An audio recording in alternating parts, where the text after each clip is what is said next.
குணா எப்போதும் போனில் ரீல்ஸ் எடுத்துக்கொண்டே இருப்பான். எந்நேரமும் ஆன்லைனில் வைரலாக வேண்டும் என்றதே அவன் ஆசை. ஆனால் எறும்பு ஆண்டி கம்ப்யூட்டரில் புதிய மென்பொருள்களை உருவாக்க பழகிக் கொண்டிருந்தான். கடினமாக உழைத்தான். குணா கிண்டல் செய்தான். ஏன் எப்போதும் படித்துக்கொண்டே இருக்கிறாய்? என்னுடன் சேர்ந்து ஜாலியாக டான்ஸ் ஆடு. திடீரென்று அந்த சமூக வலைத்தளம் முடங்கியது. குணாவின் லைக்குகள் மறைந்தன. அவனுக்கு வேறு வேலை எதுவும் தெரியவில்லை.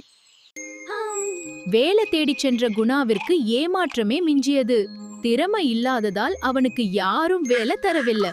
ஆனால் எறும்பு ஆண்டி தன் திறமையால் ஒரு பெரிய நிறுவனத்தில் வேலை பெற்றான். வசதியாக வாழ்ந்தான். இந்த திறமையை முயற்சி செய்து பார், இது உனக்கு உதவும். ஆம், லைக்ஸ் எல்லாம் முக்கியமில்ல, திறமைதான் முக்கியம். நீதி, பொழுதுபோக்கு அவசியம், ஆனால் எதிர்காலத்திற்கான ஒரு திறமையை வளர்த்துக் கொள்வதே புத்திசாலித்தனம்.